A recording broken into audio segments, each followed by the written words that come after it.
शीर्षक है पुनरुत्थान। उसी आधार पर एक गीत है, कहाँ गई मौत की कुबत, कहाँ गया है पाप का डंक, कुचल के सर शैतान का, जी उठा है मसीह। आइए हम उस गीत को गाएंगे।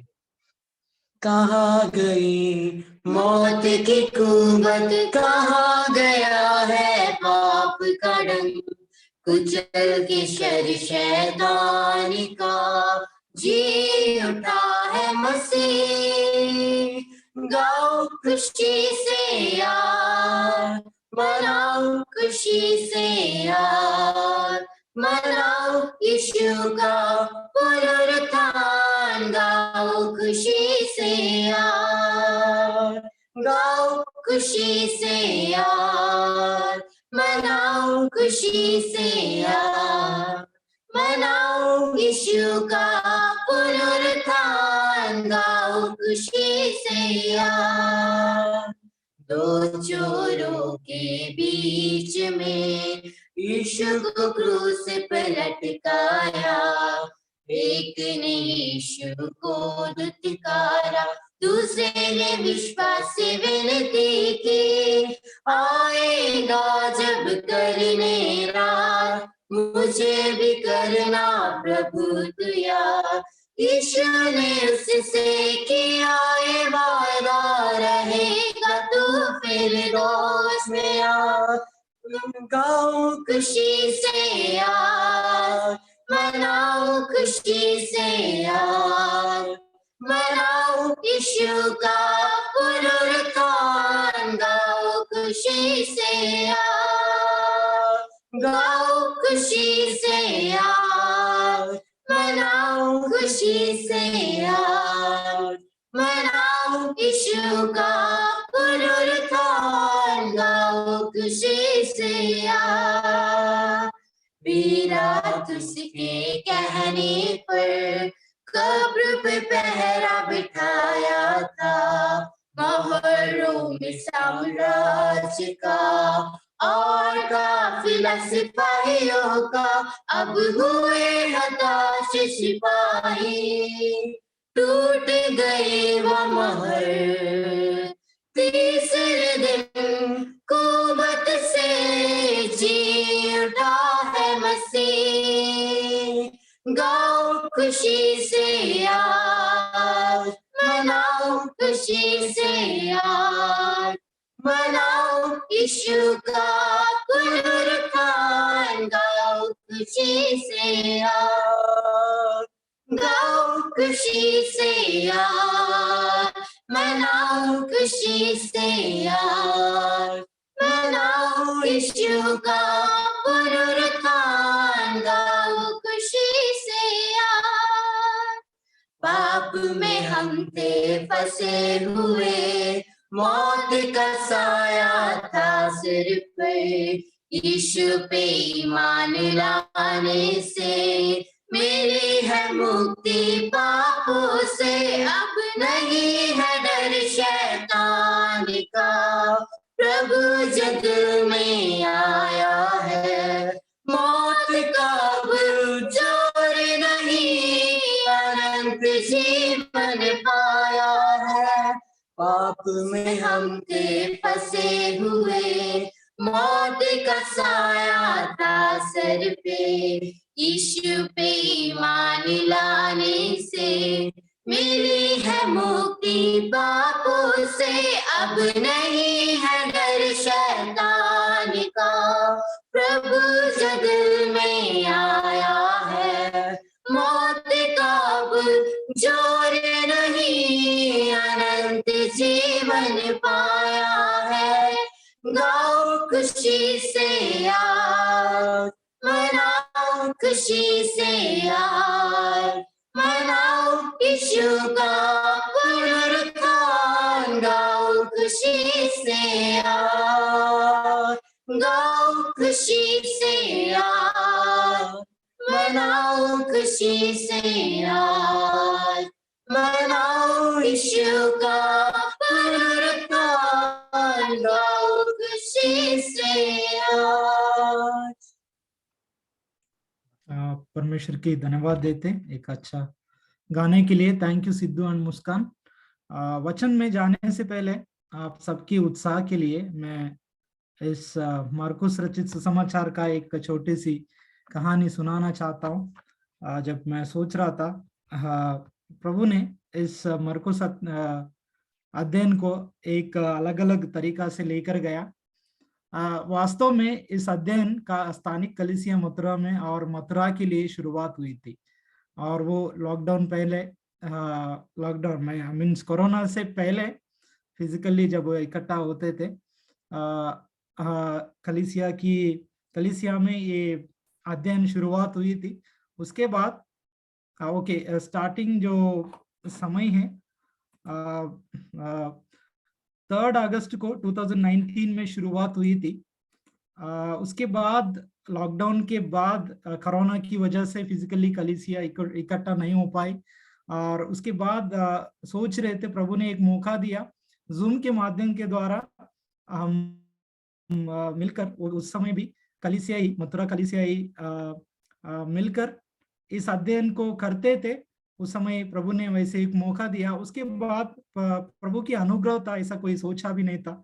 जब मैं भी सोचता हूँ, प्रभु को धन्यवाद देता हूँ। वो धीरे धीरे बढ़ते बढ़ते इतना प्रभु ने इतना अनुग्रह दिया। आज अलग अलग कलीसिया है, अलग अलग अपनी अपने हम सब अपनी परिवारों में बैठकर प्रभु की वचन सुनने के लिए प्रभु ने मौका दिया। और बीच में शायद सब लोग सोचते होंगे सब वैसे सब सही से चल रहा था, लेकिन ऐसा नहीं था।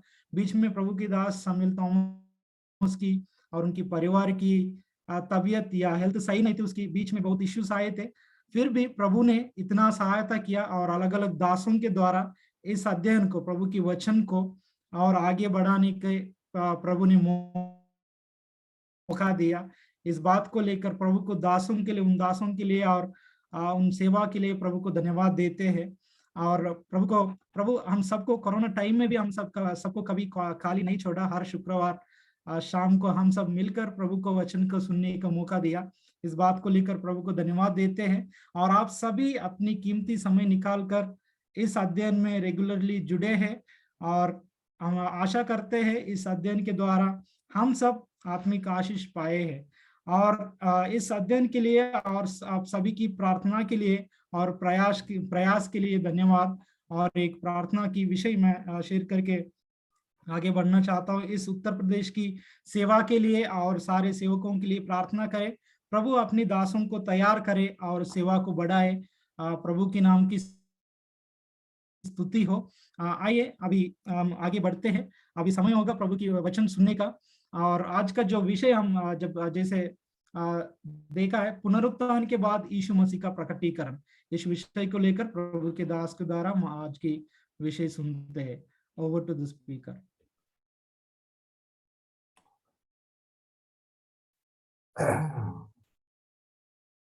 सबसे पहले परमेश्वर का बहुत बहुत धन्यवाद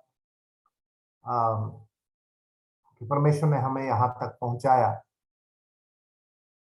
और परमेश्वर का धन्यवाद हो उसके अगुवाई के लिए और उसके बहुत बड़े कृपा के लिए, अनुग्रह के लिए। परमेश्वर के बड़े नाम की बहुत तारीफ हो। थैंक यू सिद्धू और मुस्कान जिन्होंने उस अच्छे गीत को गाया। थैंक यू सुरेश हमारी यादों को पीछे ले जाने के लिए और परमेश्वर के विश्वास योग्यता को स्मरण करने के लिए। जैसे सुरेश भाई कह रहे थे, हम लोग मथुरा की स्थानीय कलीसिया में ये मरकुस का अध्ययन कोरोना के पहले शुरू किए थे, मतलब आज से 2 साल पहले। और कोरोना के पश्चात उस दरमियान बीच में चला, बीच में बंद हो गया। लेकिन एक दिन हमारे मन में परमेश्वर ने इस विचार को डाला, क्यों ना इस अध्ययन को जूम के माध्यम से उत्तर भारत के विश्वासियों के लिए खोला जाए। इसके लिए परमेश्वर का मैं बहुत बहुत धन्यवाद देता हूँ। यहाँ की कलीसिया, मथुरा की स्थानीय कलीसिया के सेवकाई के लिए, अगुवाओं के लिए और सबके प्रार्थना के लिए। और एक विशेष धन्यवाद मैं भाई वर्गीस इब्राहिम अंकल, कानपुर में प्रभु के दास भाई आशीष परिहार, जिन्होंने इसमें बहुत सहयोग दिया, और भाई सोलोमन दास देहरादून से, जो हमारे अनुपस्थिति में इस कड़ी को बनाए रखने में, वे बीच में आकर अध्ययन को लेने में बहुत मदद किया। उनका बहुत बहुत तहे दिल से शुक्रगुजार करना चाहता हूँ। और आप लोग अपने स्थानीय कलीसिया से, जो अलग अलग भागों से, उत्तर भारत के अलग अलग राज्यों से, कलीसियाओं से जितने सेवक, प्राचीन विश्वासी लोग जुड़े, उन सबको बहुत बहुत धन्यवाद। आपने हमारे किया हिम्मत और हौसला को बढ़ाया। और आज हम इस मरकुस रचित सुसमाचार के आखिरी अध्याय के आखिरी भाग में हम आ चुके हैं। मैं एक बात कहना चाहता हूं कि परमेश्वर का वचन को हम जब भी अपने हाथ में लेते हैं, इस वचन को जब हम अपने हाथ में लेते हैं, याद रखें कि यह जीवित वचन है। This is a living word of God.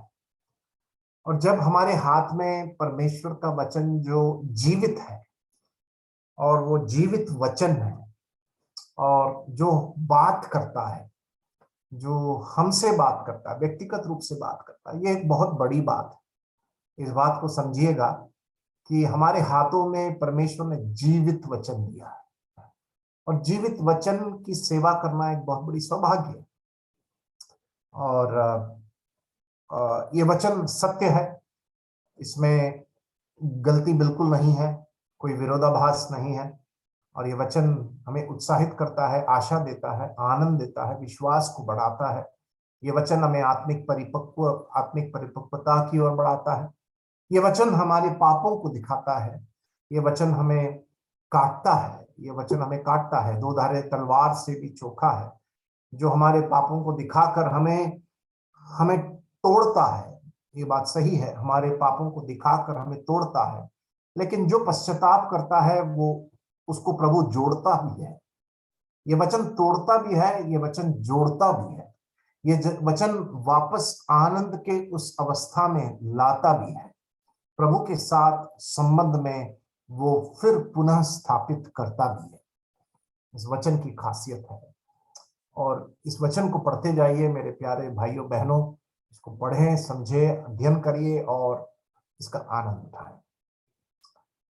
एक और बात कहना चाहता हूं, तत्काल कुछ दिनों के लिए शुक्रवार के इस बाइबल अध्ययन में थोड़ा अवकाश होगा, छुट्टी होगी। कुछ समय के पश्चात हम इसको शुरू करेंगे। अगर आप लोगों की सहमति और अनुमति हो तो फिर शुरू करेंगे, और परमेश्वर जैसे अगुवाई करेगा एक और किताब को हम लेंगे, एक और किताबी अध्ययन।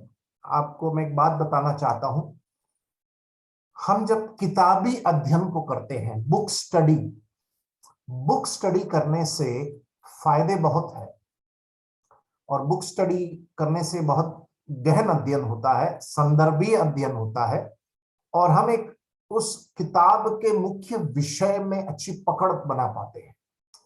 देखिए, टॉपिकल स्टडी, जो टॉपिक का स्टडी और बुक स्टडी में बहुत फर्क है। आप एक टॉपिक को लेते हैं और एक बुक स्टडी में लेते हैं, आप बुक स्टडी में ज्यादा गहन अध्ययन कर पाएंगे, आप बहुत विशाल रूप से सीख पाएंगे, आप उस किताब के मुख्य विषय पर घुस पाएंगे, और आपकी जो पकड़ होगी उस किताबी अध्ययन में वो ज्यादा अच्छी होगी। इसलिए मैं आप लोगों से अनुरोध करूंगा कि किताबी अध्ययन करें। टॉपिकल स्टडी अच्छा है, लेकिन एक अच्छे बाइबल छात्र का गुण वो किताब को लेकर, उसको खंड में बांटकर, उसके संदर्भ को देखकर, उसके व्याकरण और उसके मतलब को समझकर वो उस अध्ययन को करता है। ठीक है, मैं विश्वास करता हूं कि ये मरकुस का अध्ययन, सुसमाचार का अध्ययन आपको बहुत फायदेमंद रहा है। परमेश्वर आपको आशीष दे। आइए मरकुस रचित सुसमाचार 16वां अध्याय 9 से लेकर 20 तक पढ़ेंगे। मरकुस 16 9 से 20। सप्ताह के पहले दिन भोर होते ही वे जी उठकर पहल मरियम मगदलिनी को, जिसमें से उसने 7 दुष्ट आत्माएं निकाली थी, दिखाई दिया। उसने जाकर यीशु के साथियों को, जो शोक में डूबे हुए थे और रो रहे थे, समाचार दिया। उन्होंने ये सुनकर कि वह जीवित है और उसने उसे देखा, प्रतीति न की। इसके बाद वह दूसरे रूप में उनमें से 2 को, जब वे गांव की ओर जा रहे थे, दिखाई दिया।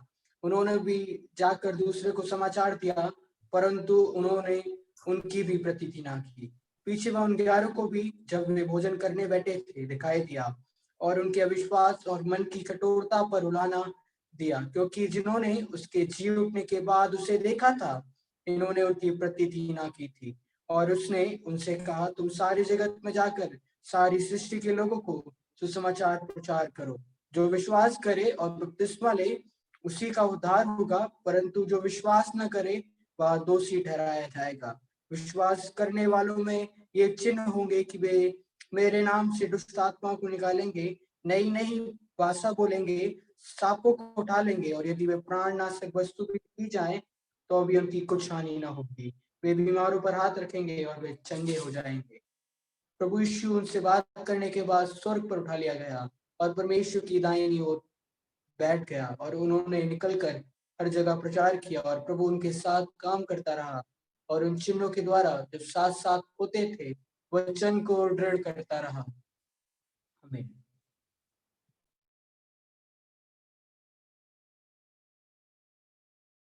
परमेश्वर के वचन के पढ़े जाने पर परमेश्वर अपने सामर्थ्य और आशीष दे। आइए इस भाग को हम 4 भाग में बांटते हैं, ठीक है। हम 4 अलग अलग भागों में इसको बांटकर इसका अध्ययन करने की कोशिश करेंगे। सबसे पहला,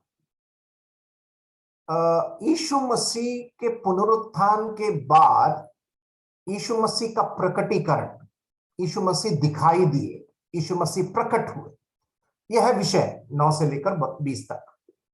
तो 9 से 11 तक प्रभु यीशु मसीह मरियम मगदलिनी, जिसके अंदर से अशुद्ध आत्माओं को यीशु मसीह ने निकाला था, प्रभु यीशु मसीह ने उसको उसके सामने प्रकट हुआ।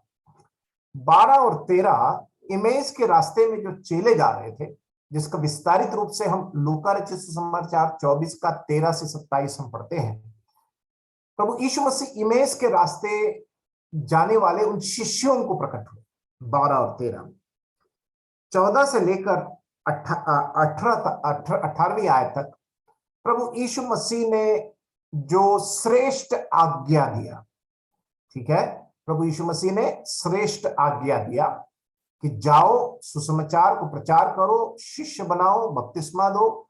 ये श्रेष्ठ आज्ञा को हम 14 से 18 तक हम पढ़ते हैं। उसके बाद 19 और 20 तक, 20 में यीशु मसीह का स्वर्गारोहण के बारे में पढ़ते हैं। यीशु मसीह स्वर्ग में उठा लिए गए। तो इस प्रकार ये मरकुस का सुसमाचार समाप्त होता है। हमने 4 भागों में इसको बांट दिया। इसमें प्रवेश करने के पहले एक बहुत ही महत्वपूर्ण आत्मिक सच्चाई को कहना बहुत जरूरी है, और वो है यीशु मसीह का शारीरिक पुनरुत्थान, बॉडीली रिजरेक्शन। हमने इस पुनरुत्थान के उस अध्ययन को अलग अलग सुसमाचार की किताबों से पिछले सप्ताह में हमने किया। यीशु मसीह साक्षात, जैसे उन्होंने कहा था भविष्यवाणी के आधार पर, वो मरे हुओं में से तीसरे दिन शारीरिक पुनरुत्थान प्राप्त किए, शारीरिक पुनरुत्थान प्राप्त किए। और यह शारीरिक यीशु मसीह का पुनरुत्थान जो है, एक मसीही के विश्वास का बुनियादी आधार है। It is the central to Christian faith.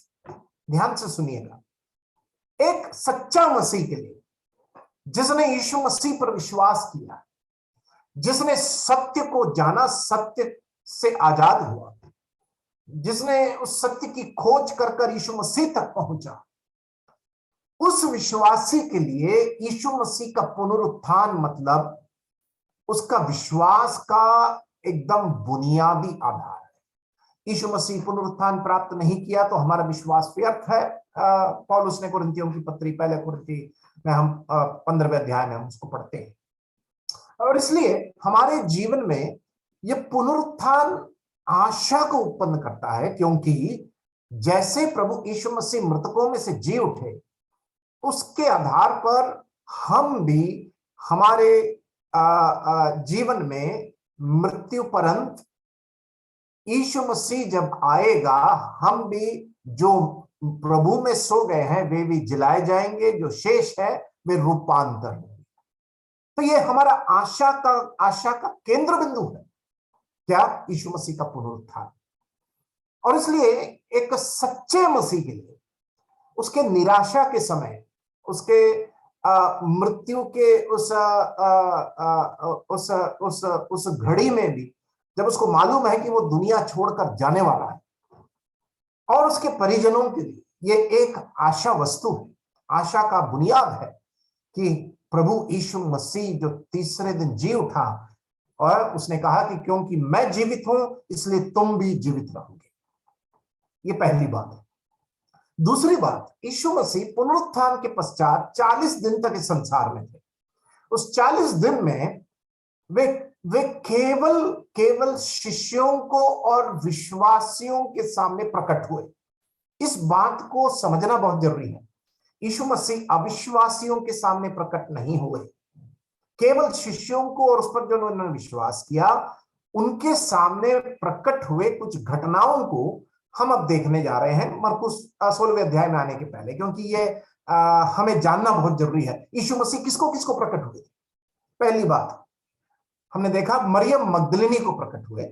हम मरकुस रचित सुसमाचार में पढ़ते हैं, यूहन्ना रचित सुसमाचार 20वां अध्याय है, उसके 11 से लेकर 18 निकालेंगे। यूहन्ना रचित सुसमाचार हम पूरा नहीं पढ़ेंगे, 20वां अध्याय 11 से 18 तक वो पूरा विवरण है।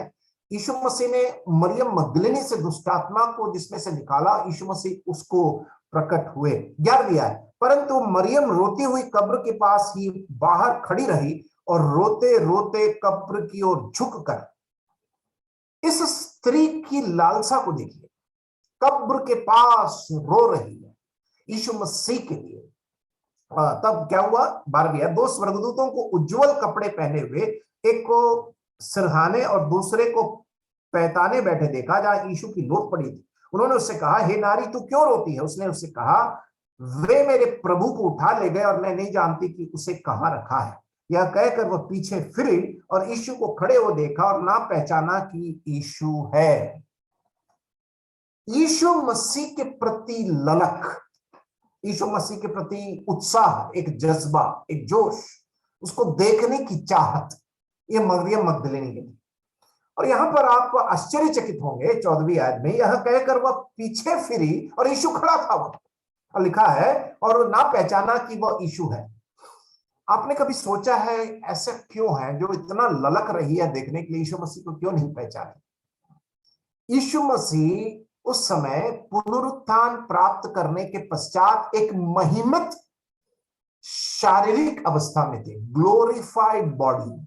उस महिमित अवस्था में एक ऐसा शरीर जो स्वर्ग में रहने लायक पिता परमेश्वर ने यीशु मसीह को दिया, जो कभी और न मरने का एक महिमित शरीर, उस महिमामय अवस्था में यीशु मसीह होने के कारण मरियम मगदलिनी उसको पहचान नहीं पाए। लेकिन यीशु मसीह उस मरियम मगदलिनी के सामने अपने आप को प्रकट किए। वो कहते हैं, हे नारी तू क्यों रोती है, किसको ढूंढती है? उसने माली समझकर उससे कहा, यीशु मसीह को माली समझ ली, उससे कहा, हे महाराज यदि तूने उसे उठा लिया है तो मुझसे कहे कि उसे कहां रखा है और मैं उसे ले जाऊंगी। यहां पर मरियम मगदलिनी की एक स्वभाव को हम देखते हैं।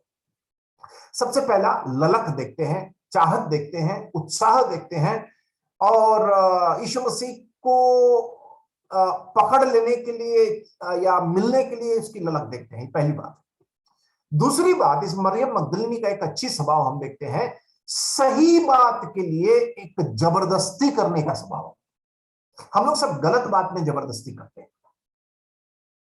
लेकिन मरियम मगदलिनी एक सही काम के लिए वो एक जबरदस्ती के एक दबाव डाल रही थी। माली से कहती है उसे कहां रखा है और मैं उसे ले जाऊंगी।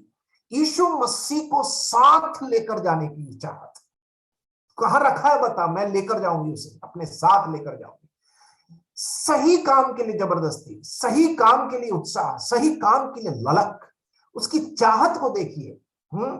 वो उसका जीवन का मकसद यीशु मसीह था। Compelling nature of Mary Magdalene. और यहां पर ये उस बात को हम देखते हैं। यीशु ने उससे कहा मरियम, उसने पीछे फिरकर उससे इब्रानी में कहा रब्बूनी, अर्थात हे गुरु। यीशु ने उससे कहा मुझे मत छू, क्योंकि मैं अब तक पिता के पास ऊपर नहीं गया, परंतु मेरे भाइयों के पास जाकर उनसे कह दे कि मैं अपने पिता और तुम्हारे पिता और अपने परमेश्वर और तुम्हारे परमेश्वर के पास ऊपर जाता हूं। यीशु मसीह ने मरियम मगदलीनी को एक काम दे दिया, जाकर मेरे भाइयों के पास, माय ब्रदर, शिष्यों को है, जाकर कह दे कि मैं ऊपर को जाता हूं। 18वीं आयत, मरियम मगदलीनी ने जाकर चेलों को बताया कि मैंने प्रभु को देखा, उसने मुझसे ये बातें की, उसने मुझसे ये बातें की। कितनी सौभाग्यशाली एक स्त्री है मरियम। वो जाकर उसने क्या कहा, चेलों को बताया कि मैंने प्रभु को देखा और उसने मुझसे बातें की। उसने मुझसे बातें की है। परमेश्वर का धन्यवाद वो स्त्री के लिए, उसके ललक के लिए, उसके जबरदस्ती करने के स्वभाव। हम लोग के अंदर कितना ऐसे स्वभाव है, सही काम के लिए पीछे लग जाना, हाथ धो के पीछे लग जाना। तो प्रभु यीशु मसीह सबसे पहले मरियम मगदलीनी के सामने प्रकट होते हैं, इस बात को ध्यान दीजिए। दूसरा प्रकटीकरण हम पढ़ते हैं अन्य स्त्रियों को। आइए हम मत्ती रचित सुसमाचार 28वां अध्याय उसके 8 से 10 हम पढ़ेंगे। प्रभु यीशु मसीह अन्य स्त्रियों को, जो बहनें थे, सलोमी थी, जोआना थी और मरियम, उन स्त्रियों को वो प्रकट होते हैं। मत्ती 28 उसका 8 से लेकर 10 तक, हमने पिछले सप्ताह उसको पढ़ा था। देखिए मत्ती 28 8 से 10, और वे भय और बड़े आनंद के साथ कब्र में शीघ्र लौटकर उसके चेलों को समाचार देने के लिए दौड़ गई, और देखो यीशु ने मिला और कहा सलाम, और उनके पास आकर उसके पांव पकड़कर उसको दंडवत किया। यहां पर एक और झुंड को देखते हैं। पहले हमने देखा मरियम मगदलीनी से एक व्यक्तिगत वार्तालाप। मरियम मगदलीनी कहते हैं कि यीशु मसीह ने मुझसे बात किया, He talked to me।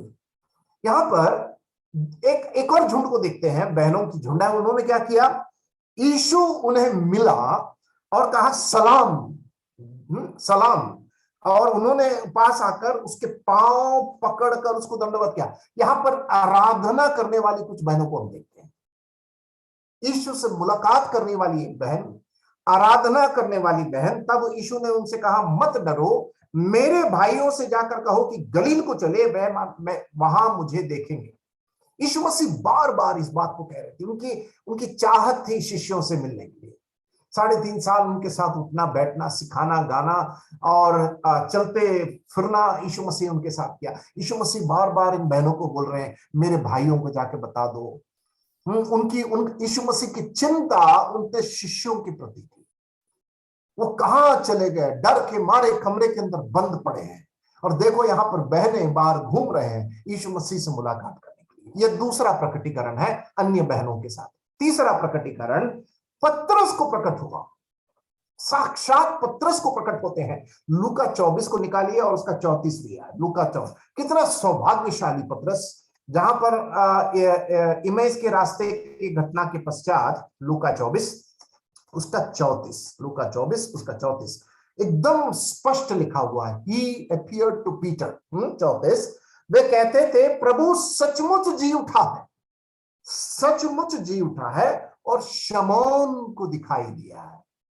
पतरस ने इस यीशु मसीह को, यीशु मसीह की क्रूस के मृत्यु के समय ये पतरस ने यीशु मसीह को उसने तिरस्कार किया हुआ पतरस, जो पीछे चला गया पतरस, निराश हताश पतरस, उस पतरस को प्रभु यीशु मसीह प्रकट होता है। मैं यहां पर एक बात कहना चाहता हूं, हमारे निराशा की अवस्था में, विश्वास में पीछे हटे हुए अवस्था में हम लोग जब प्रभु को छोड़ देते हैं, तत्कालीन एक बिखर जाना, हम मसीह जीवन में निराश हो जाते हैं। उस समय में भी ये हमारा प्रभु यीशु मसीह वो हमारे पीछे आता है। यीशु मसीह भी कुछ बातों में जबरदस्ती करते हैं। यीशु मसीह को भी जिद्द है, मैं ऐसे कहूंगा हमारा मसीह जिद्दी है, हमसे प्रेम करने में जिद्दी, हमको वापस लाने में जिद्दी, हमको विश्वास में स्थिर करने में जिद्दी, अपनी इच्छा को पूरा करने में यीशु मसीह को जिद्द है। आपके जीवन में यीशु मसीह कुछ बातों को जिद्द रख रहा है, क्या उस जिद्द को सोचने समझने के लिए और पूरा करने के लिए हम उसकी सहायता करते हैं? या फिर अपनी जिद, अपनी मनमानी करते हैं। यीशु मसीह भी जिद्दी है और उसका जिद वाजिब है। पतरस जो निराश हो चुका था, वापस मछली पकड़ने के लिए जाल को उठा चुका था, नदी और नाव और उस पुराने धंधे को चालू कर दिया था। यूहन्ना 21, यीशु मसीह का जिद था कि मैं पतरस को वापस विश्वास में लाऊं। हमारे जीवन में भी प्रभु कुछ जिद को रखता है। प्यारो, उस जिद को अगर आप समझ जाए सही समय पर, तो आपका जीवन आशीषित हो जाएगा। आप जान पाएंगे कि प्रभु आपके जीवन से क्या चाहता है। आप जान पाएंगे कि प्रभु आपको कितना पकड़ना चाहता है, कितना अपने कब्जे में रखना चाहता है, कितना आपसे प्रेम करता है, कैसे आपको चलाना चाहता है। वो है उसका जिद। और प्रभु पतरस को प्रकट होने में उसने जिद को प्रकट किया। आइए आगे बढ़ते हैं। प्रभु यीशु मसीह अपने पुनरुत्थान के पश्चात 10 चेलों को प्रकट हुए। 10 चेलों को प्रकट हुए। हम लूका रचित सुसमाचार उसका 24वां अध्याय उसका 36 से लेकर 43 तक, 36 to 43, he appeared to 10 disciples। ठीक है, 36 से लेकर वे ये बातें कह ही रहते हैं कि वह आप ही उनके बीच में आ खड़ा हुआ, उनसे कहा तुम्हें शांति मिले। ये लोग बंद दरवाजे में थे, ध्यान से सुनिए इस बात को। ये लोग बंद दरवाजे में थे और ये दरवाजा भी यीशु मसीह के महिमित शरीर, इसको समझने वाली बात है। दरवाजा बंद है, चेलों ने दरवाजे को नहीं खोला, वे यहूदियों के डर से उस दरवाजे को बंद कर अंदर बैठे हुए थे। यीशु मसीह का शरीर एक ऐसा शरीर था जो बंद सीमाओं को भी तोड़कर जा सकता था। पुनरुत्थान प्राप्त किया हुआ महिमित यीशु मसीह का शरीर उस प्रकार था। हम यूहन्ना रचित सुसमाचार 20वें अध्याय में इसी बात को पढ़ते हैं। निकालिए यूहन्ना 20वां अध्याय, यूहन्ना 20वां अध्याय और उसका 19वीं आयत, यूहन्ना 20 का 19। उसी दिन जो सप्ताह का पहला दिन था, संध्या के समय, जब वहां के द्वार जहां चेले थे यहूदियों के डर के मारे बंद थे। पढ़ा आपने, यहूदियों के डर के मारे बंद थे। उनसे कहा तुम्हें शांति मिले। बंद थे वो, तो खोला कौन दरवाजा? यीशु मसीह का महिमित शरीर के अंदर इतनी सामर्थ्य थी कि बंद दरवाजों को, बंद दीवारों को, बंद सीमाओं को भी पार करने की सामर्थ्य उसके शरीर में पुनरुत्थान के पश्चात उसकी महिमामय अवस्था में था। ठीक है, लूका में आ जाए, लूका 24:36 में आए। प्रभु यीशु मसीह ये 10 चेलों को प्रकट होते हैं और कहता है तुम्हें शांति मिले। है घबराए हुए चेलों को प्रभु यीशु मसीह शांति देने वाला। देखिए 37 में क्या लिखा है, लूका 24 का 37। परंतु वे घबरा गए, ये भी उनको याद नहीं कि यीशु मसीह ने कहा था कि मैं 3 दिन के बाद जिंदा होऊंगा। वो भी भूल गए लोग, भुलक्कड़ शिष्य लोग डर के मारे बैठे हुए, घबरा गए और डर गए और समझे कि हम किसी भूत को देखते हैं। बोलो, पुनरुत्थान प्राप्त किया वे यीशु मसीह को देखकर बोल रहे हैं, सुन रहे हैं और समझ रहे हैं कि कोई भूत है। ये भूत को देख रहे हैं, उसकी कोई बात इनको याद नहीं आई, विश्वास में पीछे चले गए। उनसे उसने कहा क्यों घबराते हो, तुम्हारे मन में क्यों संदेह उठते हैं? मेरे हाथ और मेरे पांव को देखो कि मैं वही हूं, मुझे छू कर देखो। यीशु मसीह इनके पीछे जा रहा है, यीशु मसीह उनको समझा रहा है, यीशु मसीह उनको प्रेरणा दे रहा है, यीशु मसीह उनको अपने हाथ और पैर के घाव को दिखा रहा है। हमारे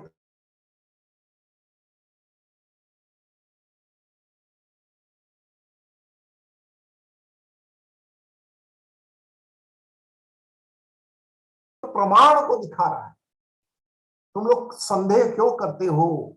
क्योंकि आत्मा की हड्डी मांस नहीं होता जैसा मुझ में देखते हो। यीशु मसीह ने इन 10 चेलों को प्रकट किया। आगे बढ़ते हैं।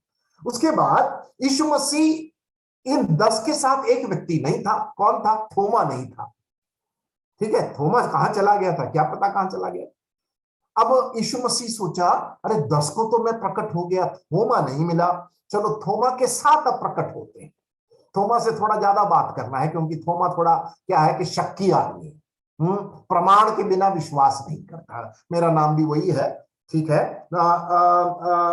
हम पढ़ेंगे यूहन्ना 20वां अध्याय 26 से लेकर 29 तक। ध्यान देने वाली बात है ये, यूहन्ना 20:26 से 29। 8 दिन के बाद उसके चेले फिर घर के भीतर थे और थोमा उनके साथ था और द्वार बंद थे। तब यीशु ने आकर और बीच में खड़ा होकर कहा। पहले 10 लोगों को प्रकट हुआ, थोमा नहीं था।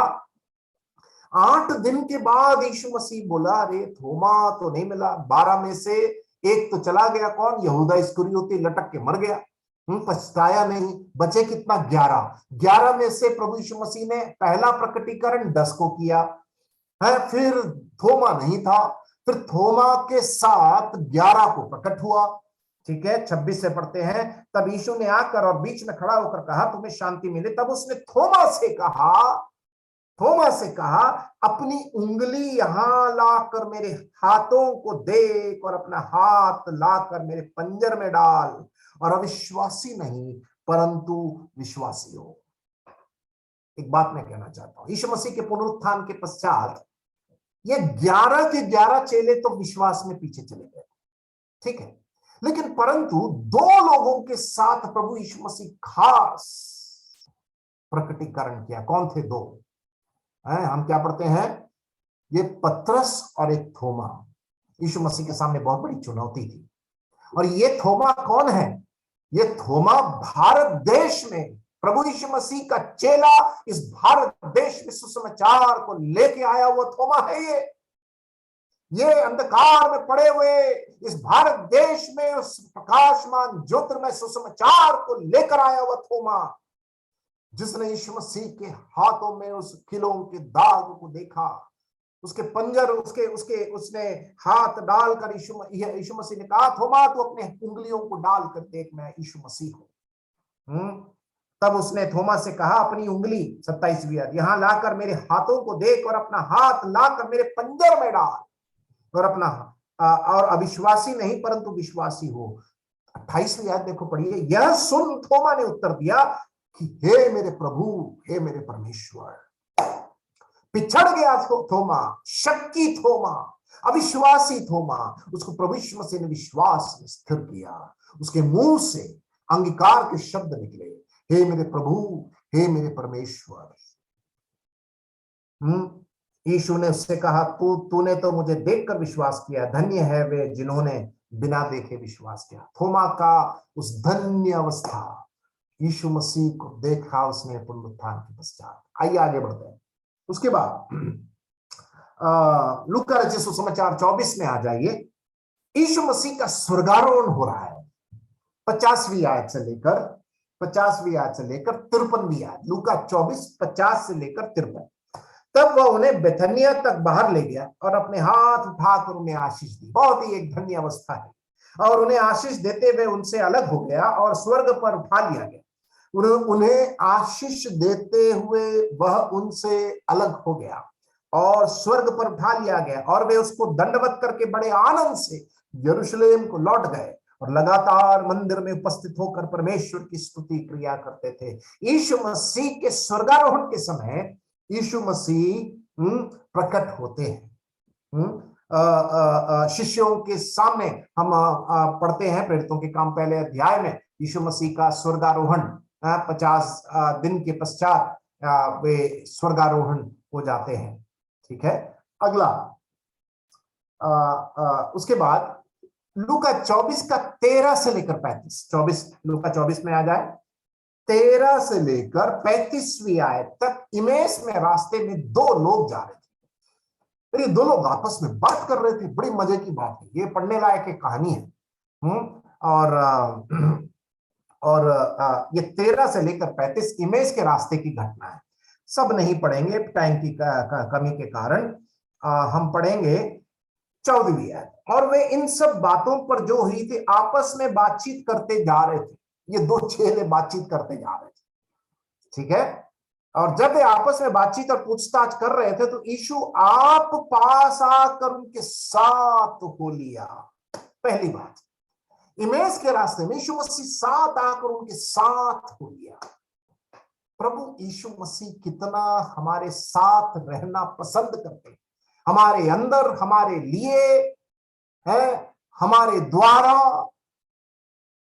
यीशु मसीह साक्षात रहना पसंद करते हैं। He wants to be with us, for us, in us।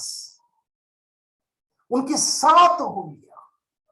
हम कितना इस यीशु मसीह की उपस्थिति को महसूस करना पसंद करते हैं कि मेरा मसीह मेरे साथ रहना चाहता है। यीशु मसीह उनके साथ हो गया, पहली बात। फिर उसके बाद हम पढ़ते हैं 17वीं आयत। उसने उनसे पूछा, ये क्या बातें हैं जो तुम चलते चलते आपस में करते हो? वे उदास से खड़े हो गए। यह सुनकर उनमें से क्लियोपास नाम एक व्यक्ति ने कहा, क्या तू यरूशलेम में अकेला परदेशी है जो नहीं जानता इन बातों में उसमें क्या क्या हुआ है? यीशु मसीह से पूछ रहे हैं, क्या तू यरूशलेम में अकेला परदेशी है? कैसा आदमी है? इतनी बड़ी घटना हो गई, तू क्या अकेला परदेशी है जो नहीं जानता कि इन दिनों में उसमें क्या क्या हुआ है? यीशु मसीह को ही सब कुछ मालूम है। यीशु मसीह ही सर्वज्ञानी है। यीशु मसीह पुनरुत्थान प्राप्त किया, उससे बोल रहे हैं तू कैसा आदमी है? एकदम परदेशी आदमी है कि क्या क्या हुआ तेरे को नहीं पता है क्या? सब कुछ उसी को पता है, उसी से बोल रहे हैं तेरे को नहीं पता। बताओ क्या कितनी बड़ी विरोधाभास है। जिसने पुनरुत्थान प्राप्त किया, जिसको सब कुछ पता है, उसी को बोल रहे तेरे को कुछ नहीं पता। यह है मनुष्य का मूर्खता, पहचान नहीं पा रहा है। यीशु मसीह पुनरुत्थान प्राप्त किया तो उसने उनसे पूछा, कौन सी बातें? 19वीं आयत। उन्होंने उससे कहा, यीशु नासरी के विषय में जो परमेश्वर और सब लोगों के निकट काम और वचन में सामर्थी भविष्य रखता था। अपना पेन लेकर गोला मारिए, वहां पर 2 शब्द पर गोला मारिए, अंडरलाइन करिए उसको। क्या लिखा है? यीशु नासरी के विषय में जो परमेश्वर और सब लोगों के निकट काम, ये पहला गोला। दूसरा वचन, दूसरा गोला। काम और वचन में सामर्थी भविष्य रखता था। तो सबसे पहली बात हमने क्या देखा? यीशु मसीह उनके साथ हो लिया। दूसरी बात हम क्या देखते हैं? ये यीशु मसीह काम और वचन में सामर्थी भविष्य रखता था। He was a powerful prophet। हमारा यीशु मसीह भविष्य रखता था काम और वचन में। ठीक है। उसके बाद हम आगे बढ़ते हैं। उसके बाद हम 21वीं है। ये लोगों की आशा थी, परंतु हमें आशा थी कि यही इजराइल का छुटकारा देगा, और इन सब बातों के सिवाय इस घटना को हुए 3रे दिन हुए। सब सुना रहे यीशु मसीह को, बढ़िया सुना रहे, कहानी सुना रहे, घटनाक्रम को बोल रहे थे। हमको तो आशा थी कि यही हमारे मसीहा है, राज्य की स्थापना ये करेंगे, दुश्मनों को हरा देंगे, है। उसके बाद क्या लिखा है? इन सब बातों के सिवाय इस घटना को हुए 3रा दिन है। सब पता है, 3रा दिन है। अब उसके बाद 23वीं है। जब उसकी लोथ ना पाई तो यह कहती हुई आई कि हमने स्वर्गदूतों को दर्शन दिया जिन्होंने कहा कि वह जीवित है। तीसरी बात इस घटनाक्रम में, तीसरी बात यीशु मसीह के बारे में वो कह रहे हैं कि ये जीविता है। ये पूरी घटनाक्रम सुना रहे हैं। स्त्री लोग गए थे, कब्र खाली था, सब सुना रहे हैं, सब कहानी सुना रहे हैं। ठीक है। फिर उसके बाद 24 में लिखा, तब मैं हमारे में से कई साथी लोग कब्र के पास गए। उसके बाद 25वीं आयत को पढ़िए। अब 25वीं आयत को पढ़िए। ठीक है। तब उसने उनसे कहा, किसने? यीशु मसीह ने, हे निर्बुद्धियों और भविष्यद्वक्ताओं की सब बातों पर विश्वास करने में मंदमतियों। निर्बुद्धियों और मंदमतियों। यीशु मसीह कहा, बहुत हो गई तुम्हारी कहानी भैया, मेरे को ही कहानी सुना रहे, जिसने कहानी बनाया तुम लोग सब मेरे को ही बता रहे हो, अब तुम लोग सुनो। निर्बुद्धियों और मंदमतियों। क्या लिखा है 26वीं आयत? क्या अवश्य ना थी कि मसीह ये दुख उठाकर अपनी महिमा में प्रवेश करे। यीशु मसीह ने कहा है, मेरे भाइयों मेरे बच्चों, कहानी बंद करो, सुन लिया सब, सही घटनाक्रम सुनाया, बढ़िया कहानी सुनाया, मजा आ गया, 100 पे 100 नंबर। यीशु मसीह उसके बाद बोलते हैं, क्या अवश्य नहीं था कि ये मसीह ये दुख उठाकर अपनी महिमा में प्रवेश करे। यीशु मसीह उनको याद दिला रहे थे, मैंने क्या 3.5 साल इसको बार बार नहीं कहा तुमसे कि मेरे को दुख उठाना है, मरूंगा मैं, दफनाया जाऊंगा, तीसरे दिन जी उठाऊंगा, इसको रट रहे थे, बार बार शिक्षा दे रहे थे, उनको याद दिला रहे थे। उसके बाद 27वीं आयत मुझे बहुत अच्छा लगता है। तब उसने मूसा से और सब भविष्यद्वक्ताओं से आरंभ करके सारे पवित्र शास्त्रों से अपने विषय की बातों का अर्थ उन्हें समझा दिया। चौथी बात, यीशु मसीह के बारे में हमको पढ़कर सुनाकर समझाने वाला मसीह, हमको पढ़कर सुनाकर समझाने वाला मसीह। मूसा की व्यवस्था से आरंभ करके उसने सारे पवित्र शास्त्रों में से अपने विषय में की बातों का अर्थ उन्हें समझा दिया। मान लो, अपने आप से कहो, प्रभु से कहो, प्रभु मैं निर्बुद्धि हूं, मूर्ख हूं, मंदमती हूं, समझा दे मुझे। यीशु मसीह ने उनको समझाया, मूसा के फरमान से निकाला, व्यवस्था की किताब को खोला, भविष्यद्वक्ता का अपना काम किया, उसने वचन को सिखाया। लेकिन मसीह किसको वचन सिखाता है पता है? जो अपने आप को कहता है कि मुझे सब पता है, उसको तो सिखाएगा ही नहीं बिल्कुल। जो जितना मूर्ख होगा, जितना इस बात को कहेगा प्रभु मैं मूर्ख हूं, मेरे से ये वचन नहीं सीखा जाता, मेरे को तेरी आवश्यकता है, तू मुझे सिखा, प्रभु उसको सिखाएगा। सीखे हुए लोगों को क्या सिखाना है? कोई कुछ नहीं सिखाना है। सीखे हुए लोगों को नहीं सिखाया जाता है। जो सीखने की चाहत रखते हैं, भूख रखते हैं, प्रभु उनको सिखाता है। चौथी बात हमने यहाँ पर देखा। उसके बाद मैं आगे बढ़ रहा हूं, 31वीं आयत। प्रभु यीशु मसीह जब ऐसा करने लगा तो क्या हुआ? 31वीं आयत, तब उनकी आंखें खुल गई। कौन सी? उनकी आत्मिक आंखें, शारीरिक आंखें खुल गई, और उनमें से उन्होंने उसे पहचान लिया और वह उनकी आंखों से छिप गया। उन्होंने आपस में कहा, इसको पढ़िए, जब वह मार्ग में हमसे बातें करता था और पवित्र शास्त्र का अर्थ हमें समझाता था, तो क्या हमारे मन में उत्तेजना ना उत्पन्न हुई? मसीह कहे और उत्तेजना ना उत्पन्न हुई? सवाल नहीं उठता। मसीह की आवाज सुनने के बाद आप अपने कुर्सी से उठ जाएंगे, कुर्सी टूट जाएगा।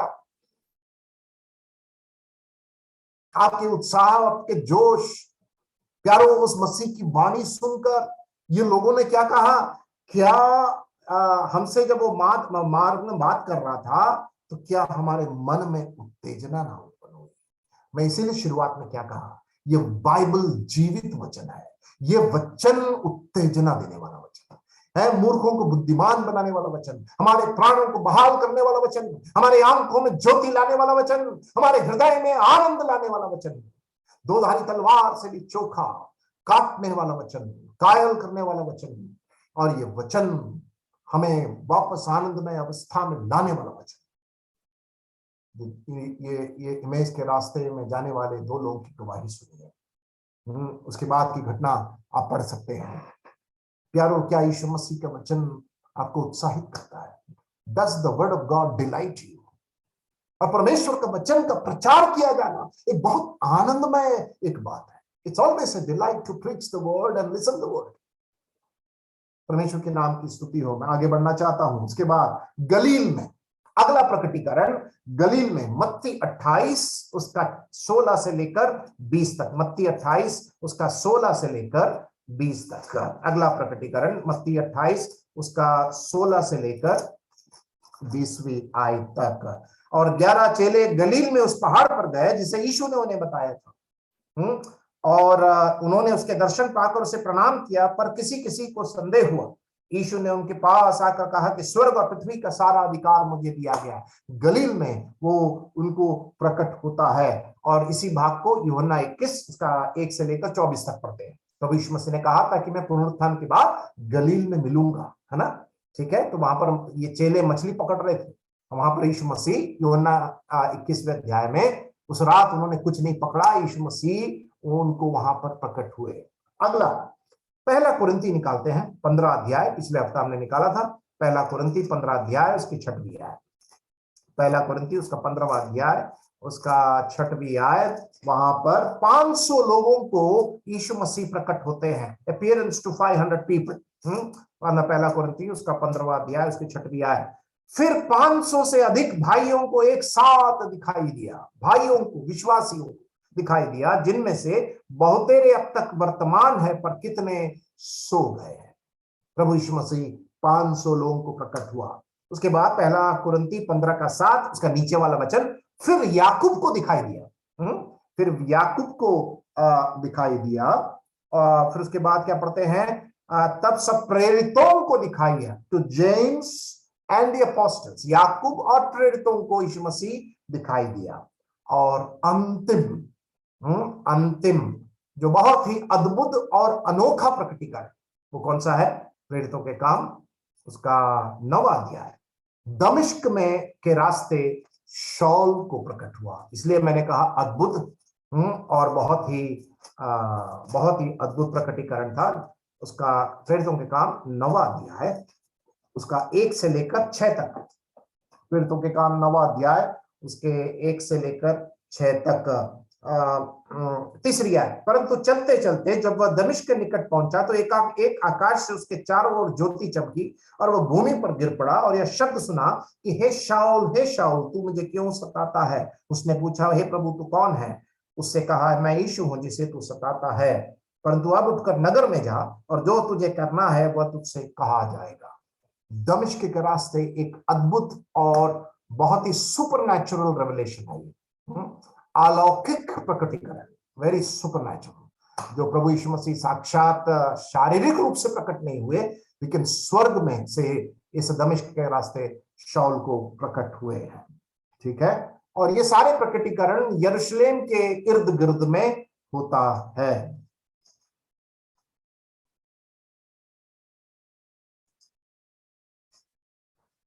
ये अभी तक हमने 11 प्रकटीकरण देखा, 11 अपीयरेंसेस। तो यीशु मसीह पुनरुत्थान के पश्चात 11 अलग अलग लोगों को संदर्भों में यीशु मसीह पुनरुत्थान के बाद प्रकट हुए, उसके बाद वो स्वर्गारोहण।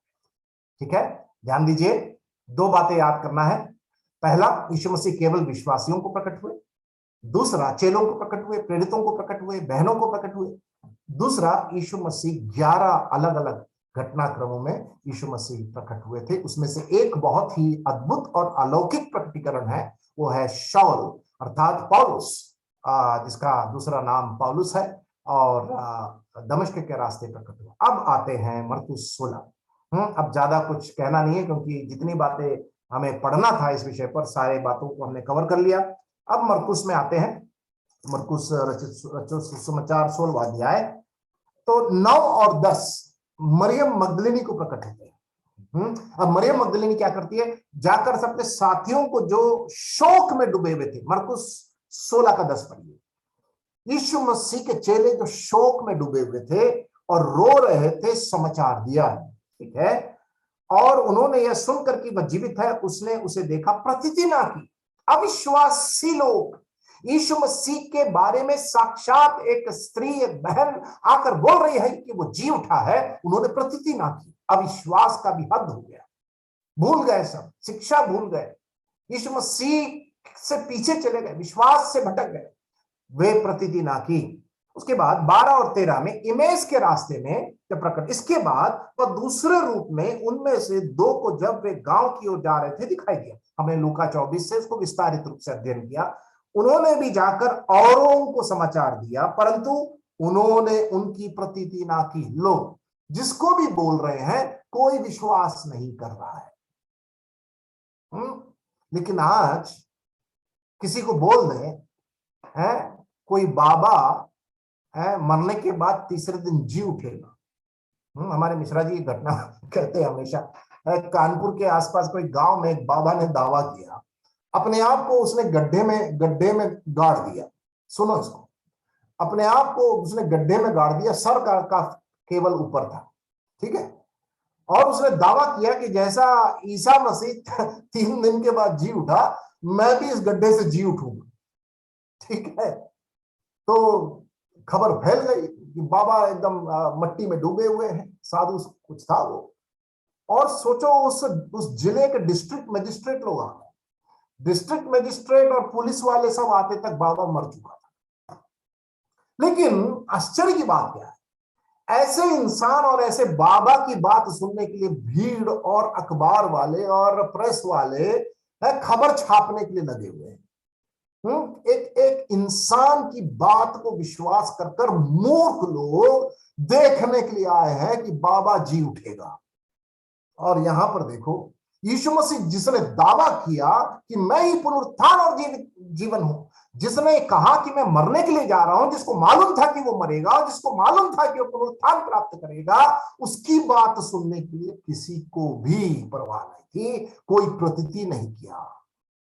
मनुष्य का पुत्र उस अधिकार को प्रकट किया, उसकी बात सुनने के लिए, बाबा की बात पर विश्वास करने के लिए इंसान का दिमाग चलता है। सच्चे ईश्वर की बात सुनने के लिए इंसान का दिमाग क्या हो जाता है, अंधकार में चला जाता है। बहुत ही दुख की बात है।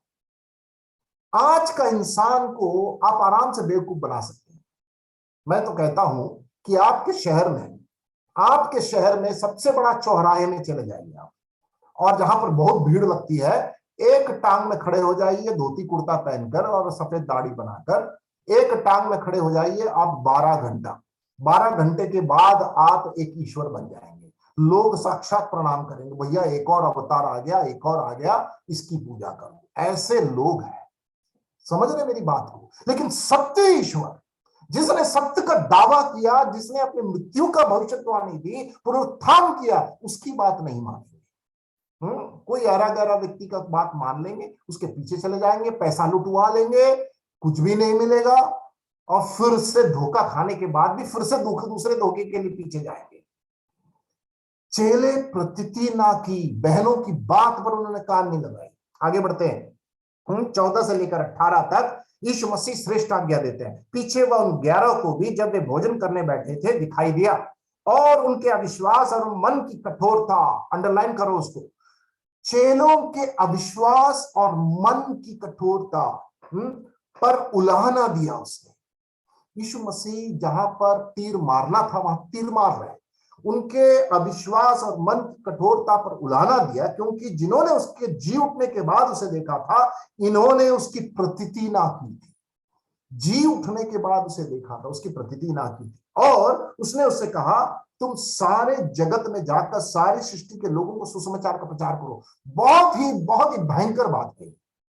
जो प्रतीति न कर रहा है, जो अविश्वास में है, जो मन की कठोरता में, उसके बाद भी यीशु मसीह उनके ऊपर अपने दांव को लगा रहा है। समझ रहे मेरी बात को? यीशु मसीह फिर भी उनके साथ खड़ा है, फिर भी कहता है जाओ सुसमाचार को सुनाओ, क्योंकि उसको पता है पवित्र आत्मा इनको वापस स्थिर करेगा। उन्हीं के ऊपर उसने अपने दांव को लगाया, जिसके साथ उसने 3-3.5 साल उठा बैठा, सिखाया, खाया पिया और लेकर चला। उनको उसने फेंका नहीं, उनको धिक्कारा नहीं, उन्हीं के पास जाकर उनकी मन की कठोरता और उनके अविश्वास पर उलाहना दिया, और कहता है तुम ही लोग जाओ और प्रचार करो।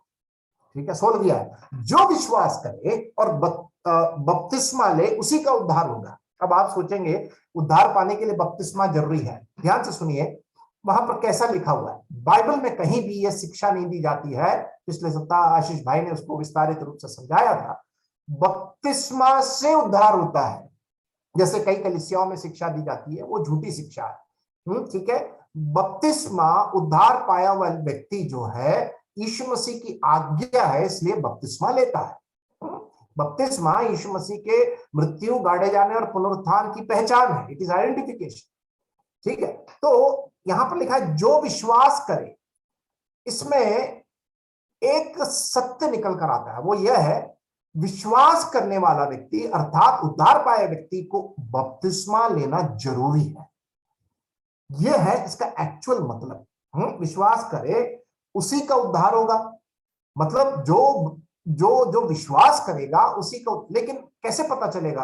आगे देखो क्या है, परंतु जो विश्वास ना करेगा वह दोषी ठहराया जाएगा। तो इसका मतलब दोषी कौन ठहराया जाएगा? जो विश्वास नहीं करेगा, जो उद्धार नहीं पाएगा। लेकिन उद्धार पाए व्यक्ति को बपतिस्मा लेना जरूरी है, क्योंकि वो एक आज्ञा है, विकल्प नहीं है। वो विकल्प नहीं है। 17 भी है, और विश्वास करने वालों में ये चिन्ह होंगे कि वे मेरे नाम से दुष्ट आत्माओं को निकालेंगे। नई नई भाषा बोलेंगे, सांपों को उठा लेंगे, और यदि वे नाशक वस्तु भी पाए तो भी उनकी कुछ हानि ना होगी। वे बीमारों पर हाथ रखेंगे और वे चंगे हो जाएंगे। आपको इन दो वचन पर बहुत रुचि होगा, मुझे पता है। मैं आपको समझाना चाहता हूं वचन के आधार। देखिए, ये जो चंगाई और ये जो बातें हैं, भविष्यवाणी करना, ये सब जो है एक विशेष काल, एक विशेष युग के समय आवश्यक थी, और वो उसका अधिकार दिया गया था। यीशु मसीह संसार में चंगाई देने के लिए नहीं आया था, यीशु मसीह पापियों को बचाने के लिए आया था। यीशु मसीह उस पापियों को बचाने के आने के उस दरमियान, उस समय कुछ बीमार लोगों को देखा और उनको चंगाई दिया, परंतु यीशु मसीह का आने का उद्देश्य चंगाई और इस प्रकार की बातों के लिए नहीं था। जब वे क्रूस की मृत्यु में मरने के लिए आए थे और पापियों के पापों की क्षमा करने के लिए आए, तो उस समय उस 3-3.5 साल में कुछ बीमारों को मिला, और चलते चलते कुछ लोग आए और उनकी आंखों को छुआ, बहरों को शब्द दिया, गूंगों को बोली दी, और अंधों को उसने दृष्टि दी, कोढ़ियों को चंगाई दिया, मरा हुआ लाजर को जिला दिया। ऐसे बहुत अद्भुत काम किए, लेकिन अद्भुत कामों को दिखाने के लिए यीशु मसीह नहीं आए, लेकिन अद्भुत कामों के द्वारा अपने ईश्वरत्व का प्रमाण देकर वो इस बात को कहना चाहते थे, साबित करना चाहते थे कि मैं ही साक्षात परमेश्वर हूं और मेरे अलावा कोई परमेश्वर नहीं। ठीक है, पहली बात। दूसरी बात, ये जो अधिकार दिया गया था चंगाई का, और यहां जो बातें लिखी गई है, नई नई भाषा बोलेंगे, ये जो अन्य भाषा के बारे में लिखा हुआ है यहां पर, प्रेरितों के काम 2 अध्याय, पेंतिकोस्त के दिन, वहां पर अन्य अन्य भाषा लोगों ने, जब पवित्र आत्मा स्थायी रूप से आया था तो बोले थे।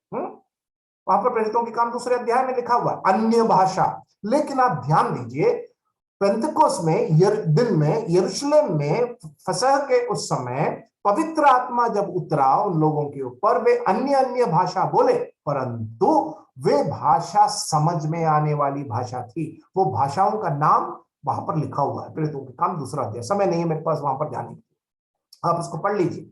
आज जो अन्य भाषा में बुड़बुड़ाते हैं लोग उल्टा सीधा, वो भाषा का पहली सदी में जो अन्य भाषा था उसके साथ उसका कोई ताल्लुक नहीं है।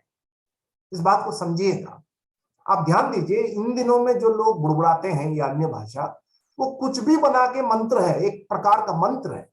आपको एक घटना में बताऊंगा कि हमारे एक भाई साहब थे जो प्रभु यीशु मसीह में सो गए, बहुत बड़े पंडित, वचन के पंडित, कृष्णन गुट्टी, प्रभु के बड़े दास, श्रेष्ठ दास।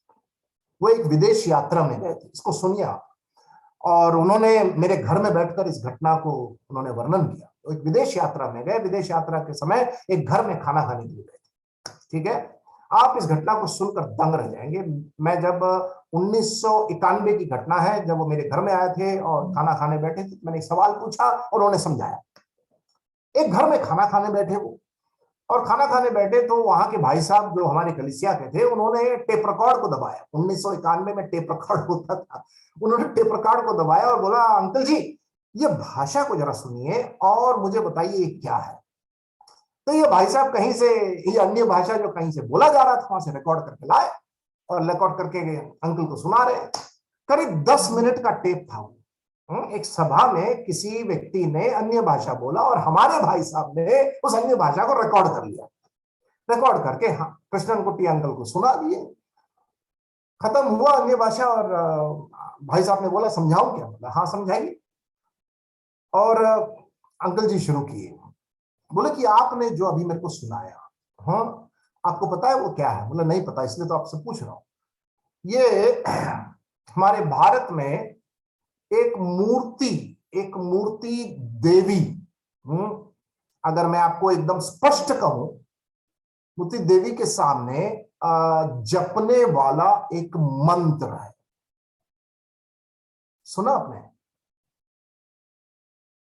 एक मसीही सभा में बोली गई एक भाषा, एक शैतानी मंत्र और ताकत, क्योंकि उस भाषा में कुछ ऐसे संस्कृत के शब्द थे और हमारे भाई साहब संस्कृत के पंडित थे। उनको अच्छी तरह पता था, क्योंकि वो उस बैकग्राउंड से प्रभु यीशु मसीह में आए थे। उन चीजों को अच्छी तरह जानते थे और विवेचन करते थे और विश्लेषण करने जानते थे। यह सुनकर हमारे भाई साहब जिन्होंने टेप रिकॉर्ड दबाया था, सुनाया था, वो दंग रह गए। बोला अंकल जी, कहने का मतलब है कि ये एक शैतानी ताकत? बोला जरूर।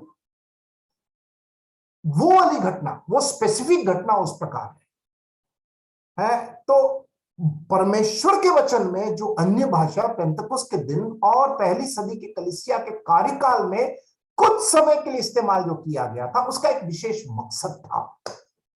प्रभु यीशु मसीह ने उस समय कार्यकाल में दिया गया एक वरदान था, क्योंकि ये 66 किताबों का संग्रह जो पवित्र शास्त्र बाइबल है, ये पूरी तरह संगठित होकर लिखित रूप से नहीं आया था। इसीलिए उस समय अन्य भाषा की जरूरत थी। अब ये बाइबल हमारे हाथ में पूरी रीति से आ गया है, अब अन्य भाषा की जरूरत नहीं है, क्योंकि बाइबल हमारी भाषा में अभी समझ में आने लायक भाषा में अभी, और उस समय नहीं था। तीसरी बात आप ध्यान दीजिएगा, आप इस विषय को पत्रियों में, आप एफिसियों की पत्री, कोलोसियों की पत्री, फिलिपियों की पत्री, याकूब की पत्री है, पत्रियों में ये अन्य भाषा का जिक्र कहीं नहीं पढ़ेंगे कुरिन्थियों के बाद, क्योंकि कुरिन्थ की कलीसिया में कुछ गड़बड़ियां थी। पौलुस कहता है कि सबसे ज्यादा तो अन्य भाषा मैं बोल सकता हूं। ठीक है, तो एक विशेष कार्यकाल के लिए परमेश्वर का एक विशेष उद्देश्य के तहत ये चंगाई का वरदान, अन्य भाषा का वरदान प्रेरितों को पहली सदी की कलीसिया में देने के पश्चात, बाइबल पूरी तरह 66 किताबों का संग्रह बनने के पश्चात ये खत्म हो चुका। भविष्यवाणी भी वैसी है, उसका एक और घटना है, मेरे पास समय नहीं है। भविष्यवाणी भी ऐसी है। तो हम जब आज प्रोफेसी वर्ड यूज करते हैं, भविष्यवाणी जो करते हैं, हम स्पीकिंग फोर्थ है, मतलब हम वचन की भविष्यवाणी बोलते हैं, आने वाले दिनों की घटना की भविष्यवाणी नहीं। वो भविष्यवाणी का वरदान नहीं है अभी, इट हैज सीज्ड। तो आइए हम 17 और 18 पढ़ें। और विश्वास करने वालों में ये चिन्ह होंगे कि वे मेरे नाम से दुष्ट आत्माओं को निकालेंगे। ये एक विशेष कार्यकाल में प्रेरितों को केवल दिया गया था। ठीक है, नई नई भाषा बोलेंगे, सही बात है, लेकिन वो भाषा समझ में आने वाली भाषा थी, जो आज के इन दिनों के समान नहीं है। सांपों को उठा लेंगे, हम प्रेरितों के काम में उस घटना को देखते हैं। ठीक है, और यदि वे नाशक वस्तु भी पी जाए तो भी उनकी कुछ हानि ना होगी। वे बीमारों पर हाथ रखेंगे और वे चंगे हो जाएंगे। Yes, it was for a specific dispensation, और आज उसकी जरूरत नहीं है। लेकिन फिर भी मैं एक बात कहकर मैं इसको छोड़ देना चाहता हूं, परमेश्वर आज भी चंगाई देने वाला परमेश्वर है। हम प्रार्थना करेंगे तो वो सुनेगा, लेकिन चंगाई की वरदान की बात नहीं करता। प्रभु आज भी सुनता है, बीमारों को चंगाई देता है? हम लोग उसके साक्षात गवाह हैं। परमेश्वर आज भी अद्भुत काम करता है। परमेश्वर आज भी उन चीजों को करता है जो उसकी इच्छा के अंतर्गत शामिल है। लेकिन जहां तक ये वरदान की बात है, चंगाई का वरदान, कुछ लोग कहते हैं मुझे चंगाई का वरदान मिला है, वो वरदान एक विशेष कार्यकाल में दी गई थी, वो अभी सीज हो गया है, खत्म हो गया है, लेकिन प्रभु फिर भी चंगाई आज भी देता है। इसमें कोई शक की बात नहीं। परमेश्वर कुछ भी कर सकता है। परमेश्वर अपने उस इच्छा के अंतर्गत, अपने सर्वभौमिक इच्छा में आज भी उस अद्भुत अलौकिक काम को कर रहा है और कर सकता है। इस बात में कोई शक की बात नहीं। ठीक, 1920 निदान प्रभु यीशु उनसे बातें करने के बाद स्वर्ग पर उठा लिया गया और परमेश्वर की दाहिने ओर बैठ गया, और उन्होंने निकलकर हर जगह प्रचार किया, और प्रभु उनके साथ काम करता रहा, और चिन्हों के द्वारा जो साथ साथ होते थे वचन को दृढ़ करता रहा। देखिए यहां पर क्या लिखा है, चिन्हों के साथ, क्योंकि वचन पूरी रीति से हाथ में नहीं आता, तो चिन्हों की जरूरत थी ताकि word might be confirm through दो साइंस। लेकिन आज ये वचन पूरा हमें प्रमाणित होकर बिना कोई त्रुटि के, गलती के हमारे हाथ में ये जीवित वचन दिया गया है, और उस समय ये चिन्हों के साथ दृढ़ करता रहा। आमीन, आमीन और आमीन। प्रभु का धन्यवाद, परमेश्वर के बड़े नाम की तारीफ हो। लेकिन एक वचन को पढ़कर मरकुस रचित सुसमाचार खत्म करना बहुत जरूरी है। आइए हम निकालेंगे 12वां अध्याय, जो मरकुस रचित सुसमाचार का क्या बोलना चाहिए, कुंजी वाक्य है। 12वां अध्याय, उसकी 30वीं आयत, मरकुस रचित सुसमाचार 12वां अध्याय 30वीं आयत। और तू प्रभु अपने परमेश्वर से सारे मन से और सारे प्राण से और अपनी सारी बुद्धि से और अपनी सारी शक्ति से प्रेम रखना। राइट? हमें मरकुस रचित सुसमाचार यीशु मसीह के दास होने का, द सर्वेंट क्राइस्ट, यीशु मसीह जो दास है, उस दास का रूप हम मरकुस रचित सुसमाचार में देखते हैं। पूरे मरकुस का विषय क्या है? यीशु मसीह का दासत्व, जो हमारे लिए दास बन गया हमारी सेवा करने के लिए। उस दास का 16 अध्यायों में मरकुस में उस दास का स्वभाव, दास की शिक्षा, उस दास का प्रेम, उस दास की मृत्यु, गाड़ा जाना, पुनरुत्थान, उस दास का जिद, सारे बातों को हम देखते हैं। उस दास के द्वारा डांटा जाना, कितने बार उसने शिष्यों को डांटा। उस दास ने क्या किया, हम क्या पढ़ते हैं उसके 10वें अध्याय में, उस दास ने बच्चों के ऊपर अपने हाथ को रखा। 10वां अध्याय 13वीं आयत, उसने कहा बच्चों को मेरे पास आने दो, मैं उनके ऊपर अपने हाथ को रख रहा। शिष्यों, दास का हाथ बच्चों के ऊपर। तो वो दास कहता है, तुम मुझसे सारे मन से, सारे प्राण से, सारी बुद्धि से, अपनी सारी शक्ति से प्रेम रखना। इस आज्ञा के साथ इस सुसमाचार को हम खत्म करें। आने वाले दिनों में हम अपने सारे प्राण, बुद्धि, शक्ति, सामर्थ्य से यीशु मसीह से प्रेम करें। जबानी प्रेम नहीं, हमारे स्वभाव में, हमारे कर्मों में, हमारे हर प्रकार के प्रकटीकरण में हम इस मसीह को प्रेम करें। वही सबसे श्रेष्ठ आज्ञा है। एक और बात मुझे याद आती है, मरकुस 14 में हम पढ़ते हैं उस स्त्री के बारे में जिसने बहुमूल्य इत्र को लाकर यीशु मसीह के सामने उंडेला। ये बहुत छूने वाली घटना है। आलोचना हो रही थी और लोग उसका मजाक उड़ा रहे थे, लेकिन इस स्त्री का जिद था, मैंने जो सोचा है वो सही सोचा है, मैं इस यीशु मसीह के पास बहुमूल्य शुद्ध इत्र लेकर आई और उसके सिर पर उंडेला। तो पहला, मसीह से प्रेम करना। दूसरा, वो प्रेम को प्रकट करना। Love the Lord and the expression of that love. प्रेम करें और उस प्रेम को प्रकट करें। हमारे हमारे हमारे हमारे भरपूरता में, हमारे संपन्नता में, हमारे समय के द्वारा, हमारे पैसों के द्वारा, हमारे शरीर के द्वारा, हमारे बुद्धि के द्वारा, हमारे सारे बातों को जो प्रभु हमारे जीवन में दिया, उन सारी बातों से हम प्रभु से प्रेम करें। सब कुछ यहाँ पर छोड़ के जाना है प्यारों, बहुत जल्द छोड़ कर जाना है। हमारा कुछ भी नहीं है, हम तो उसके भंडारी हैं। मालिक तो वो है। इन सबको प्रभु के लिए दे। आपका संपत्ति, आपका घर, आपका बुद्धि, आपकी योग्यता, आपका पैसे, आपके प्रभु की सेवा में लगा है। प्रभु आपको आशीष दे। प्रभु से प्रेम करें और उस प्रेम को प्रकट करें। सबको जय मसीह की। उत्साहित रहें, वचन को पढ़ते रहें और प्रभु की सेवा में लगे रहें और प्रार्थना करते रहें। और आप लोगों के बहुत बहुत बहुत बहुत प्रेम के लिए, प्रार्थना के लिए, सहयोग के लिए, उत्साह के लिए धन्यवाद। प्रभु का बहुत धन्यवाद देता हूँ। जब तक हम नहीं मिलेंगे तब तक प्रार्थना में स्मरण करते रहें। आप लोग सब प्रभु के प्रिय लोग हैं और प्रभु आपसे बहुत प्रेम करता है। प्रभु आपके साथ चलना चाहता है। प्रभु आपके पीछे आ रहा है, वापस खड़ा करना चाहता है। उस मसीह के लिए हम धन्यवाद दें। जय मसीह। आइए हम प्रार्थना करें। हे हमारे स्वर्गीय पिता परमेश्वर, हम धन्यवाद देते हैं इस रात के समय के लिए। प्रभु, पिछले कई महीनों से शुक्रवार की शाम के समय क्रमबद्ध बाइबल अध्ययन मरकुस रचित सुसमाचार से हमने अपने मसीह के दासत्व को देखा। धन्यवाद हमारे मसीह के लिए जो हमें ढूंढ कर इस संसार में आया। जिद करने वाला मसीह, साथ चलने वाला मसीह, हमें वापस उठाने वाला मसीह, हमें पीछे हटे हुए अवस्था से वो पुनः प्रभु जी स्थापित करने वाला मसीह, हमारे पापों को क्षमा करने वाला मसीह। ओ प्रभु, उस मसीह के लिए धन्यवाद जो स्वर्ग की महिमा को छोड़कर प्रभु जी संसार में पापियों को ढूंढकर हम जैसे नालायक, नाचीज, नाकाम लोगों को, फकीर और दरिद्र को आपने राजा बना दिया। धन्यवाद प्रभु आपके उस बहुत बड़ी अवस्था के लिए जहां पर आपने प्रभु जी इस ऐसे नाचीजों के बारे में आपने सोचा।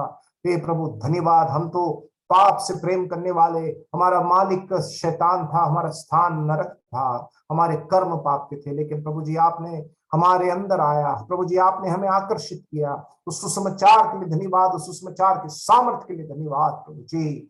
हे प्रभु, हमारे मन की कठोरता और अविश्वास को माफ कर प्रभु जी। कितने बार हम पीछे चले गए, मनमानी करने वाले लोग, पाप की आनंद लेने वाले लोग, हमें माफ कर प्रभु जी। हे प्रभु, इस झुंड के लिए धन्यवाद।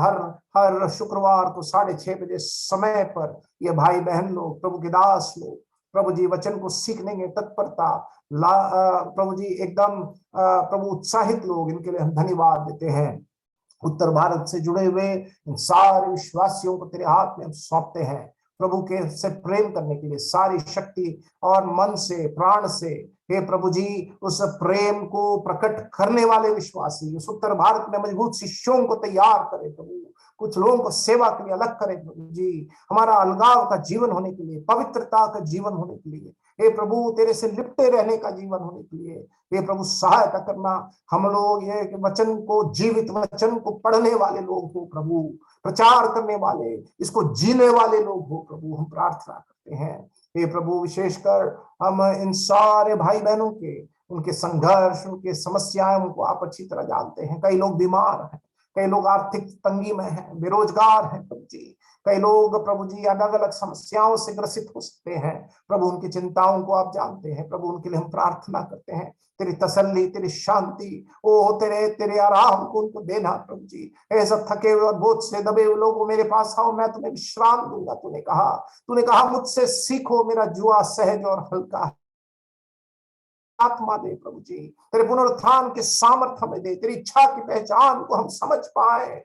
हे प्रभु, तुझ में हम पाए जाए प्रभु जी, हमारे जीवन का मकसद तू हो प्रभु। पिछला सब भूल कर निशाने की ओर हम दौड़ा चले जाए प्रभु जी। तेरे आगमन के लिए तैयार कर प्रभु जी, जो बहुत ही निकट है। हमारा राजा आने वाला है, नीले आसमान के पार हम चले जाएंगे। हमें तू आशा दिया है। धन्यवाद प्रभु जी, तू जैसे तू गया वैसे ही तू आएगा हमें लेने के लिए। उस आशा को हमें हमारे अंदर भर दे प्रभु, क्योंकि तू जीवित है इसलिए हम भी जीवित रहेंगे। उस मृत्यु पार प्रभु स्वर्गीय धाम में हम तुझे मुखामुख देखेंगे, वहां पर हम पहुंचेंगे। ये तेरे पुनरुत्थान के कारण है, इसलिए धन्यवाद धन्यवाद धन्यवाद। जी उठा मसीहा, उसके लिए हम धन्यवाद देते हैं। प्रभु यीशु मसीह के नाम से मांगते हैं, सुन और ग्रहण कर स्वर्गीय पिता। आमीन। आमीन।